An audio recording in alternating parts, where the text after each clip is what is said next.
So the other day, a friend of mine asked me a very reasonable question. What constitutes as art? And of course this could be a subjective matter, but in its textbook definition, art is the expression or application of human creative skill and imagination. So if that's the case, then can we call if someone threw a banana on the floor art? Can we actually take that seriously as real art? Well, sure, if we hold that definition of art as true, an expression of human imagination, and that is how the artist chooses to express themselves, sure, call it art. I mean, it definitely feels like the definition of art has been diminished anyway, so whatever, who cares? It's art. But I think it goes deeper than this. On the topic of what is considered good or bad art, we can call that low effort piece as art. Then what's to say about real artists who put their heart and soul into their work? What makes for good art? And so I googled this because I was like, what is good art? What do people consider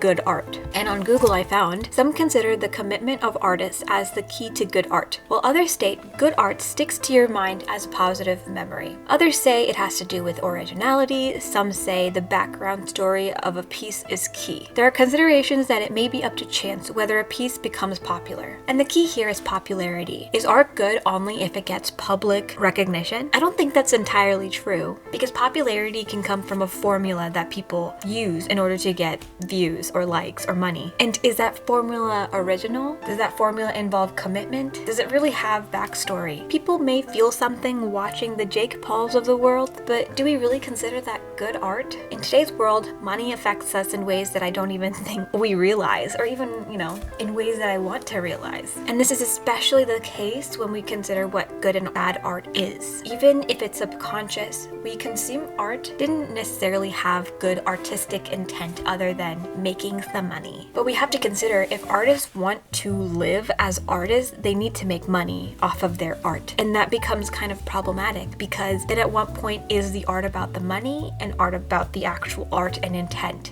And not all art that has good artistic intent or emotion is considered good art. So then I think that artistic integrity becomes a lower and lower priority when creating art, music, whatever. And I consider YouTube a great example, because in the olden days, people used to not make money making YouTube videos. And when I was younger and I was making these stupid little videos on my stupid little account, I had no intention of making money. I just wanted to do it because it was fun, and I liked to have like a little camera, and I wanted to be like all my favorite YouTubers. And I think about those YouTube channels, and the reason people liked them is because they were funny, authentic, new, original. Like, I think about Happy Slip, Niga Higa, Kev Jumba, which I don't even think they make videos anymore.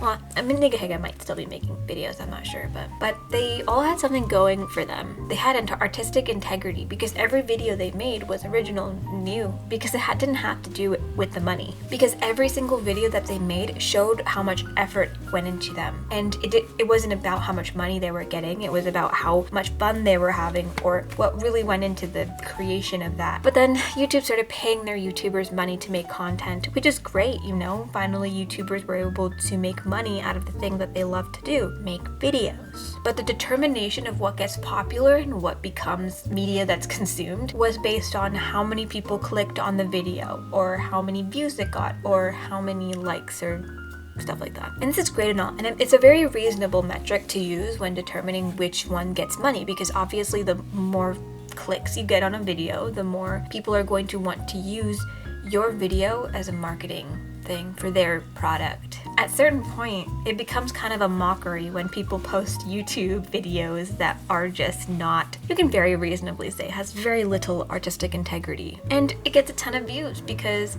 often it's probably a kids channel where kids don't really care so much about the quality and the heart that's put into it. They just watch videos to watch videos, and these YouTubers get huge and are a big influencer on children. It's just altogether not great. And they target these kids because it's easier to make content for kids that only just need like an easy laugh or whatever it is. Stop it. And I get it. I was a part of it. I watched those stupid videos on YouTube. But it does somewhat bother me that the people that make a mockery out of the money they make on YouTube by like making stupid ass videos and getting their coin, sure, do it. But they make a mockery out of something that I take very seriously, and that's my artistic integrity and my craft. As much as you may or may not agree with that, I do care.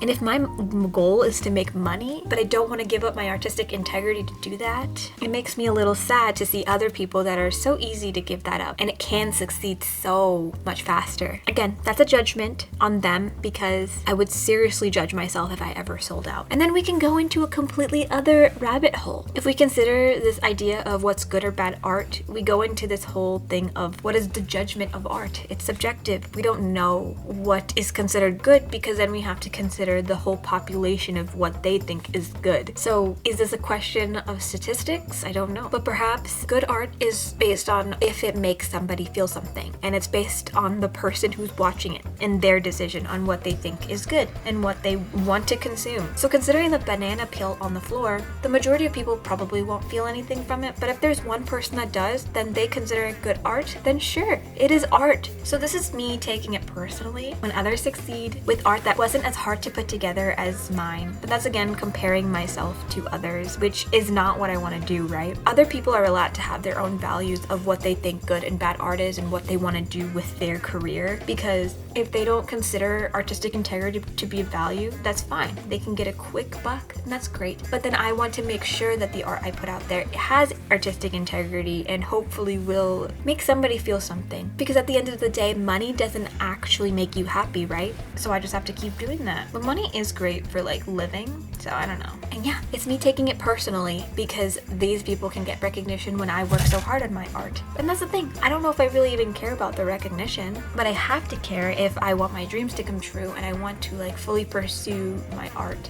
wherever that takes me. And my idea is that I choose to believe what good and bad art is based on artistic integrity and how it makes me feel. And that's my own judgment of somebody else's art. Artistic integrity means the ability to emit values that would otherwise disrupt, corrupt, or alter the original version of the artist or entity in a way that is in conflict with their own aesthetic standards. I think that art should be considered good based on artistic integrity and popularity. Can art have a mass appeal and still have artistic integrity? Of course, and I've seen it happen a million times. There's nothing wrong with creating something that appeals to the mass, because you're getting whatever message you have out to a lot of people, and as many people can get to that message, then you can help change things and make a movement in the right direction. You want it to be in the right direction. But at the end of the day, it is showing your perspective, and that's a necessary part, right? Showing your own perspective and then hence moving people forward. The artist should make something that makes them feel good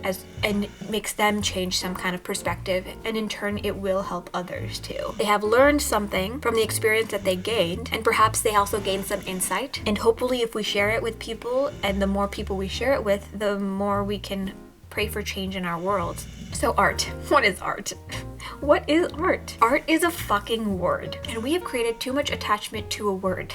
To call ourselves an artist becomes too difficult, but when somebody else who's creating nothing, they can call themselves an artist. We are all artists. Every single person on this earth is an artist. It just depends on what perspectives you have and how you choose to create and appeal to people without giving away your own artistic integrity. So we've gotten too attached to the word when we get offended by a banana peel on the floor. The art somebody else makes does not have to affect the art that you made. The artist that threw the banana on the floor knows that it didn't really take him that much time and originality to do that said banana on the floor. I don't think they actually felt anything from the banana, so they know themselves there wasn't a lot of artistic integrity associated with that. And if they did, then I'm wrong, but it didn't make me feel anything. So to me, I don't consider it good art. And maybe they did make money from that banana on the floor. I have no idea. But it doesn't affect me or my own artistic integrity, and it doesn't have to affect yours either. And something that I'd like to bring up is in the book Siddhartha. At the end, he says that he basically said that he doesn't trust words, and that brought it up for me, because language is merely a human interpretation of the world around us. So trying to interpret the world around us with words has its limitations.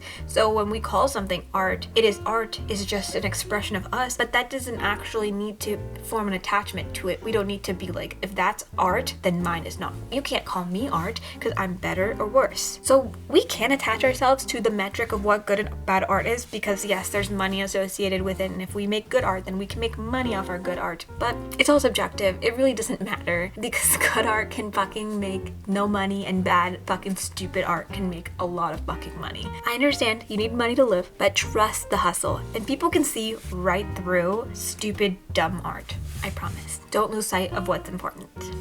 Okay, well, thank you for watching this entire video. I can't believe you're still here. Koja and I say hello. Hi. Say hi.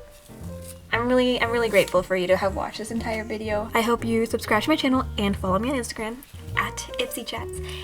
And I will see you guys in the next video. Bye. Do you guys see the rainbow?